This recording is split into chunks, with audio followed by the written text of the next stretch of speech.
அப்பா பல்ல வலிக்கு பல வருஷம் இருக்கும் போல இருக்கா. அச்சோ அந்த வேற வர ஆரம்பிச்சிச்சு.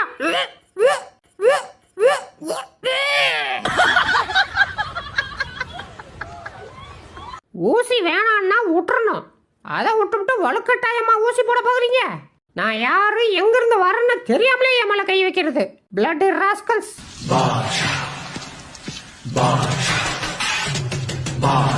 டேய் அங்கதான்டா இருக்கான், உட்றாத பிடிச்சிரு. ஓகே பாஸ், இப்ப எப்படி ஆத்தி என்ன அம்மா போச்சு இருக்கான். பார்க்காத மாதிரி நடிச்சிட வேண்டியதான். டேய் ஓடுறான்டா, புடி புடி புடி. என்ன ஓட்டானா? அச்சோ எப்ப சொன்னா பார்க்கவே நானு.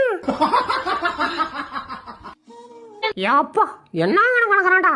இவனை தூக்கிட்டு வரதுக்குள்ள நமக்கு நாங்க தெரிஞ்சாயப்பா. ப்ரோ உங்க ஏரியா வந்துருச்சு. ரொம்ப கஷ்டப்பட்டு தூக்கிட்டு வந்திருக்கேன். ஏதாவது பார்த்து போட்டு கொடுங்க சரியா? காசா இரு, போய் நான் வீட்ல இருந்து எடுத்துட்டு வரேன். ஆனா பாவி ஏமாத்திட்டு ஓட்டான்டா.